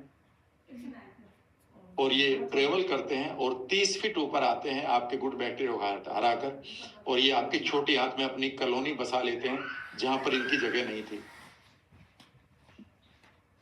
और ये यहाँ पर अपनी कॉलोनी बसाकर आपके लिए एक सिचुएशन क्रिएट करते हैं जिसका नाम है सीबो। यहां पर इनकी जरूरत नहीं थी और यहां इनका होना नहीं था, क्योंकि छोटी आंत में ना आपके फंगस होना चाहिए, नहीं ये बैड बैक्टीरिया। क्योंकि छोटी आंत में आपके जो पार्ट, आपका जो फूड है, उसमें से न्यूट्रिएंट आपके ब्लड में जाते हैं, जिससे आपको ताकत मिलती है, जीवन मिलता है। लेकिन ये बैक्टीरिया वहां आकर बैठ गए और वहीं आपने फंगस भी डाल दी। अगला वर्ड सुनिएगा, और इन बैड बैक्टीरिया की स्किन के ऊपर एक पर्टिकुलर चीज पाई जाती है जिसका नाम है LPS, लाइपो पॉली सेचेराइड्स या सेकेराइड्स, जो भी इसको बोलते हैं मुझे नहीं पता, इन्हें LPS कहते हैं। इनका दूसरा नाम एंडोटॉक्सिन्स है।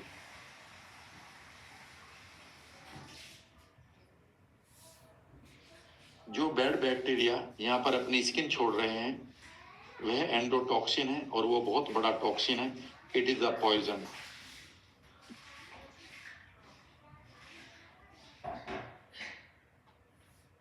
और जो चीज मैं अब आपके साथ शेयर कर रहा हूं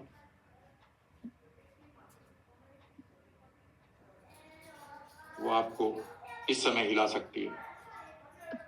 अगर ये LPS आपके ब्रेन में चले गए, क्योंकि ये तो छोटी आंत में है, जहां से आपका खाना जा रहा है वहीं से ये भी जा रहे हैं।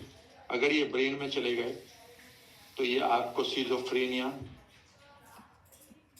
अल्जाइमर, डिमेंशिया, ADHD या फिर ऑटिज्म जैसी बीमारियों को शिकार बना देंगे। और ये क्या क्या करेंगे? आपकी ओबेसिटी का बहुत बड़ा रीजन यही LPS है।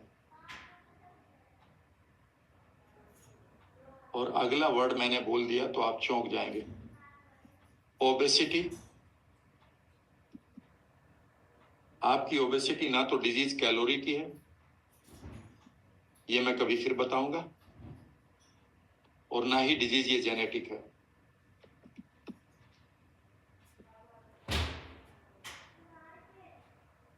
आपकी ओबेसिटी का एक बड़ा रीजन है ये LPS।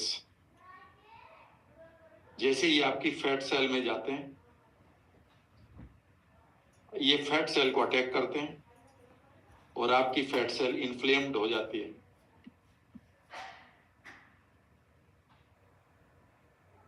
और जहां पर भी इन्फ्लेमेशन होता है वहां पर हमारा इम्यून सिस्टम अपनी सेल को भेज देता है, जिसको हम फैगोसाइट या व्हाइट सेल कहते हैं।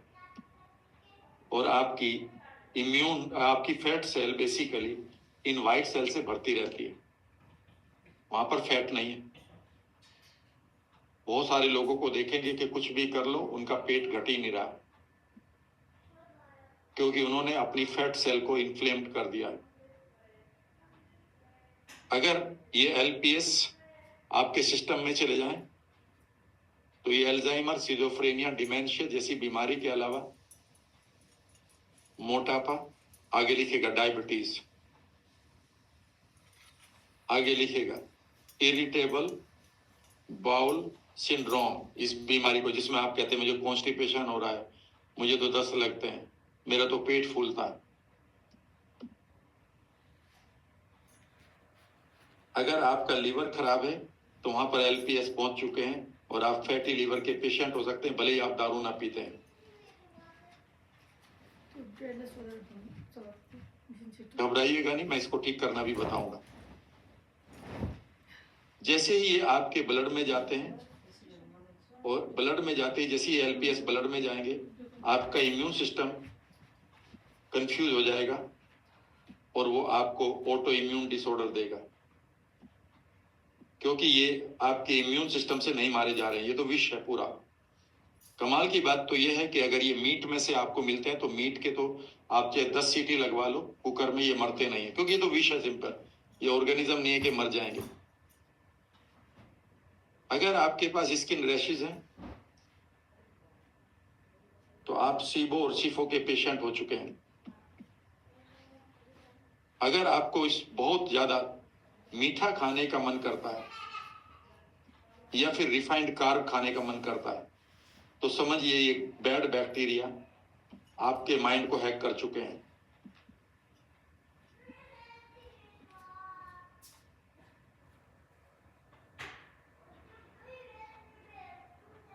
आपके माइंड में कुछ नहीं है फिर भी आप अपनी एंजाइटी से परेशान हैं या फिर डिप्रेसिंग इशू आ रहे हैं, या आप ऐसा लग रहा है कि आप इस स्ट्रेस से महसूस कर रहे हैं, इश्यू नहीं है, तो हो सकता है कि आपको ब्रेन को एलपीएस इस समय अटैक कर रहे हैं।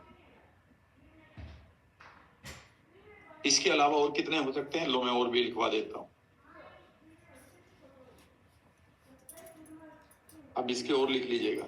तो पहली तो चीज याद रखिएगा, अगर आपको सीबो है और सीफो है, जो यूजुअली हर एक आदमी को हुआ पड़ा है, मेल आई मीन बच्चों को भी हो गया है, तो नंबर 1 लिखिएगा constipation.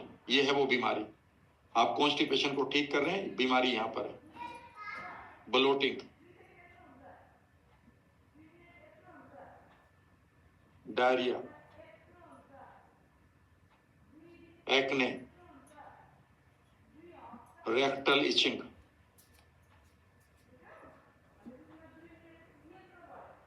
Hair loss, fatigue, pain in body, autoimmune disease, allergies,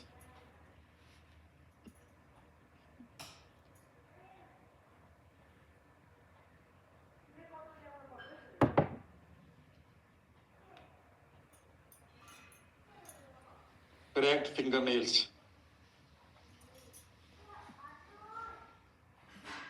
cracked fingernails,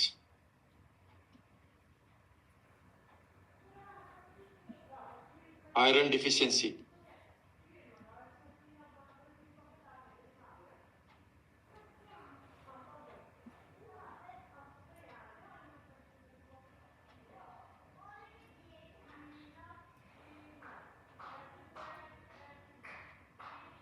absence of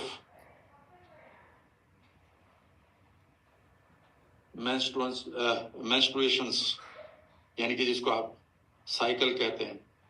कई बार आप ये कहते हैं कि समय से पहले मेनोपॉज आ गया, नहीं, आपको सीबो और सीफो हुआ है। I got I mean call now, the boy the girl is in 30s only and diagnose क्या है कि she is getting menopause. I said no, और मैंने उससे 5-6 सवाल पूछे कि क्या आपको आई मीन फटीग है, क्या आपका फूड इंडाइजेस्टेड रहता है स्टूल में, क्या आपको रेक्टल इचिंग है, क्या आपकी आयरन डिफिशिएंसी बार बार हो रही है, क्या आपकी बॉडी में पेन है, and for everything she said yes. आपके बाल, उन्होंने कहा सर बिल्कुल गिरते जा रहे हैं। एंड आई सेड आप सीबो और सीफो की पेशेंट हैं, उसका एक नतीजा आपका मेंस्ट्रुअल साइकिल का ना होना है या उसकी कमी है, जिसको गलत तरीके से मेनोपॉज कहा गया है, hormonal imbalance.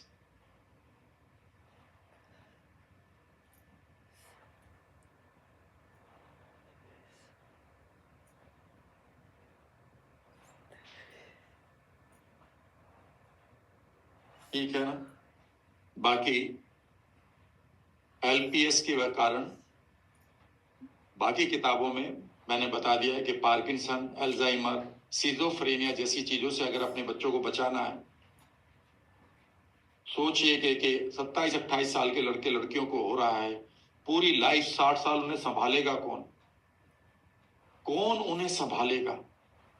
They have lost complete balance of their brain because LPS इतना ज्यादा अटैक कर रहा है उनके ब्रेन के अंदर, केमिकल्स बर्बाद होते जा रहे हैं, नींद उनकी खराब हो रही है, उनका मूड स्विंग इतना ज्यादा है, एक काम को कर रहे हैं तो उसको पता ही नहीं कितनी देर से कर रहे हैं, जिन्हें हम ओसीडी की तरह कर रहे हैं। ठीक है ना।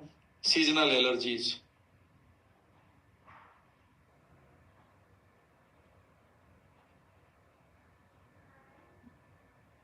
स्किन डिजीज, एक्जिमा हो या सोराइसिस,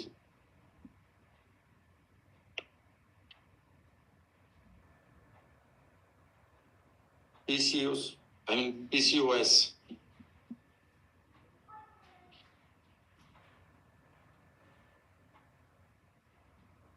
ये सब समझ लीजिएगा हम इन 2 बीमारियों से ले रहे हैं।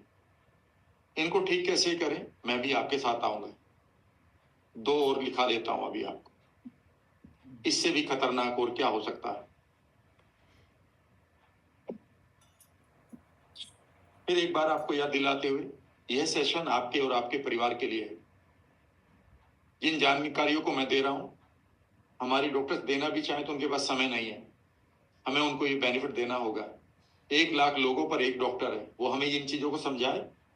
ये जो बीमारी लेकर हम गए हैं इमीडिएटली, वो उससे हमें उस इमरजेंसी से बाहर लाए। तो ये जिम्मेदारी आपकी बनती है, डॉक्टर की नहीं, कि आप जिन चीजों को मैं बता रहा हूं उन्हें पढ़ लीजिएगा। और जो भी मैं चीजें बता रहा हूं, मैं आपको फर्स्ट हैंड इंफॉर्मेशन दे रहा हूं। इस समय जो चीज मैं आपको बता रहा हूं, किताब सुपरकट मेरे पास है, रिसेट फैक्टर मेरे पास है, ब्रेन मेकर मेरे पास है, द गट मेरे पास है, द 10% ह्यूमन मेरे पास है। I like this book and the good gut, जो एक कपल ने लिखे है जिनकी 2 बेटियां हुई थी, ठीक है ना, उन्होंने उसके बाद ये किताब लिखी है। इनकी अपनी लेबोरेटरी है गट बैक्टीरिया के ऊपर। अब मैं वहीं आता हूँ। तो जो भी चीज मैं दे रहा हूँ, आपको फर्स्ट हैंड इंफॉर्मेशन दे रहा हूँ, तो मेरी इंफॉर्मेशन को कहीं भी आप चैलेंज कर सकते हैं। आई मीन कोई भी चैलेंज करता है तो मुझे बता दीजिएगा, इसीलिए नॉन चैलेंजेबल है। मैं ये नहीं बता रहा हूँ कि सर कॉन्स्टिपेशन में क्या खाएं। कॉन्स्टिपेशन तो सही बताऊं मैं आपको, आपके पेट की बीमारी नहीं है, सिर्फ और सिर्फ आपके माइंड की बीमारी है। और मैं प्रूव भी कर देता हूं कि जो खाना 4 दिन पहले आपने खाया था, वह पचकर आपके कोलोन में लास्ट पार्ट में पड़ा हुआ है, डिसेंडिंग पार्ट में, जहां से निकलने के लिए तैयार है। और रात आपने गलत खाना खा लिया, रात, तो वो तो अभी आपके पेट में है या 1-2 फीट आगे तक गया है। फिर आपको कॉन्स्टिपेशन क्यों हो रहा है, जबकि आपके पास जो खाना पच चुका है और वो ट्रांसपोर्ट भी हो चुका है बड़ी आंत में। कभी आपने सोचा?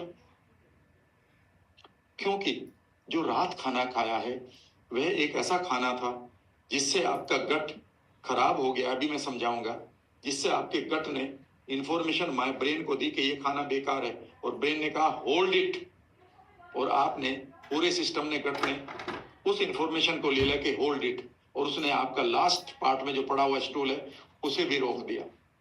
फिर आप एनिमा लेते हैं और वो निकल जाता है। जब वो कॉन्स्टिपेशन क्यों बता रहे इसको, ये कहो ना कि बॉडी ने छोड़ा ही नहीं उसको। क्यों नहीं छोड़ा? क्योंकि बॉडी की जो लास्ट वॉल है, जिसे स्पिंक्टर से वॉल कहते हैं, उसे तो आपका माइंड छोड़ेगा, और माइंड ने मना कर दिया क्योंकि रात वाले खाने से परेशान है। 3 दिन पहले जो पच के डाइजेस्ट होकर चला गया, और आपको कंफ्यूजन हो रहा है कि आप बीमार हैं, और आप पेट के ऊपर काम कर रहे हैं, पेट को अब्यूज करने जा रहे हो, कुछ भी खा लेते हो, और थोड़े दिन बाद आपका जो स्टमक है, या स्टमक के अंदर जो गट है, जिसको मैं भी समझा रहा हूं, 2 बीमारी और बताकर जल्दी जल्दी फिर मैं आपको बताऊंगा कि क्या करना है। और फिर मैं आपको ये भी बताऊंगा कि जितने लोग आगे बढ़ना चाहते हैं मेरे साथ, I will be offering 1 year programme, जिसमें मैं हर हफ्ते आपके 4 एरियाज पर काम करूंगा। एक वीक होगा कंप्लीटली एनएलपी और उससे एडवांस टेक्निक, या उसमें हिप्नोसिस की एडवांस टेक्निक भी होगी। एक वीक, दूसरा वीक होगा कि वो मनी और मैनिफेस्टेशन का होगा, जो मैंने आपको बताया, how to create new mind for big money. तीसरा होगा फिजिकल हेल्थ, कैसे गट के ऊपर और बाकी बीमारियां हैं उन्हें हम कैसे अपनी आदतों से और सोच से ठीक करें। और चौथा हो गया ट्रेन द ट्रेनर, कैसे आप अपना वेबिनार बनाए, कैसे कोर्स बनाए, कैसे काउंसलिंग करें, लोगों को एनएलपी ट्रांसफॉर्म करके पैसा कमाए। ये 4 एरिया मैं इनको एक ही जगह पर लेकर आया हूं, क्योंकि मैं जब ट्रेन द ट्रेनर प्रोग्राम देता था तो उसमें ये होता था कि ये वो 15 दिन का प्रोग्राम है, उसमें लिमिटेड लोग लेने पड़ते थे, या होटल्स वगैरह नहीं मिलते थे बड़े। तो वो सब चीजें मैंने यहीं पर डाल दी, क्योंकि मैं 4 तरह के कोर्स चला सकता हूं, लेकिन मैंने चारों को एक साथ कंबाइन कर दिया। और मैंने कहा दिया कि मेरे साथ जुड़े रहो 1 साल के लिए, 2 साल के लिए, 3 साल के लिए, वो जो ऑप्शन आती रहेगी। पहले 1 साल के लिए। Let us start the third one, and the third one is very important, the leaky गट।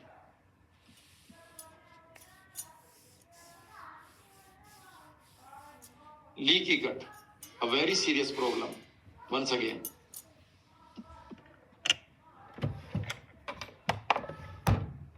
जो आपकी ब्रेन डिजीज से लेकर लोगों की कैंसर तक जिम्मेदार है। ऑटो इम्यून की सभी चीजों की भी प्रॉब्लम लीकी गट है। ये आपकी आंतें हैं, यहां पर म्यूकस है, ये आते हैं, इसके ऊपर एक म्यूकस की पूरी लेयर है।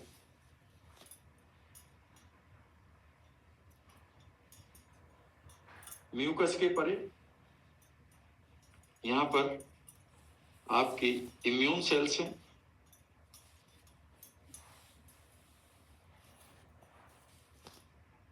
और म्यूकस और इम्यून सेल्स के नीचे भी एपिथेलियल यानी कि आपकी गट सेल्स हैं, और ये म्यूकस है व्हाइट वाला। पहली चीज लिख लीजिएगा, mucus, the most important part of your health, most important part of या फॉर योर हेल्थ।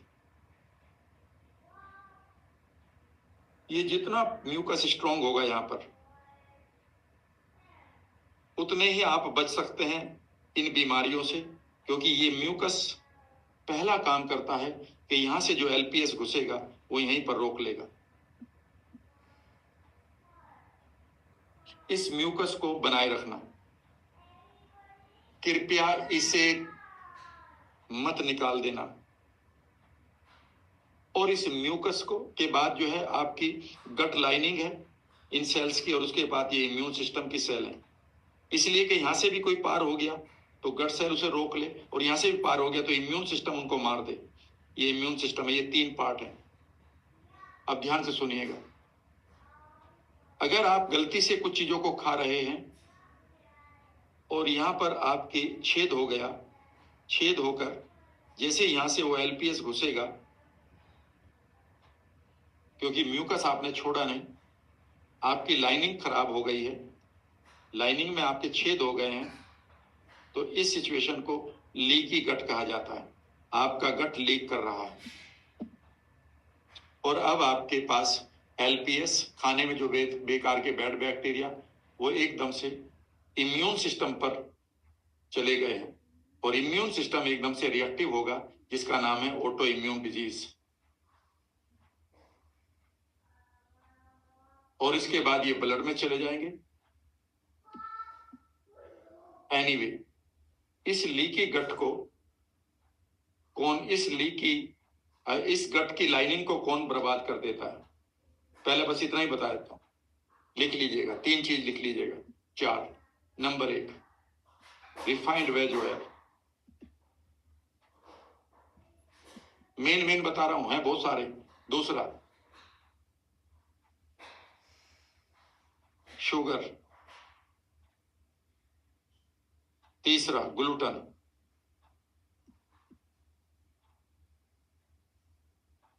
व्हीट और बियर में जो मिलता है आपको। और चौथा है बड़ा important, emulsifiers.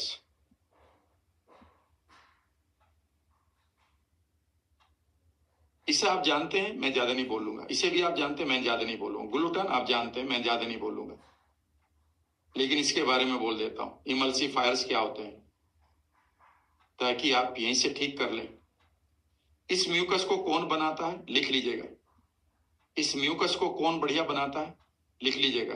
Green tea without sugar, बढ़िया quality, you can drink it. दूसरा लिखिएगा, olive oil virgin, extra virgin, EVVO, sorry OVOO, extra virgin olive oil, Yiwu. ये बहुत ही इंपॉर्टेंट इसके लिए। बाय द वे, मैं दिन में वीक में 3 से 4 बार सुबह उठता हूं, ठीक है ना, चम्मच उठाता हूं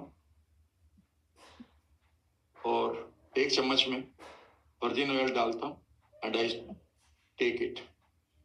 ये मेरे लिए, जो ब्रेन के लिए जो फैट चाहिए उसको भी पूरा करता है। It's not a veg oil, it is a fruit oil. Olive oil is a fruit. Anyway, emulsifier को समझ लीजिएगा भैया। इमल्सिफायर वो केमिकल्स हैं इमल्सिफायर्स वो केमिकल है जो दो नॉन मिक्सेबल चीजों को मिक्स करते हैं।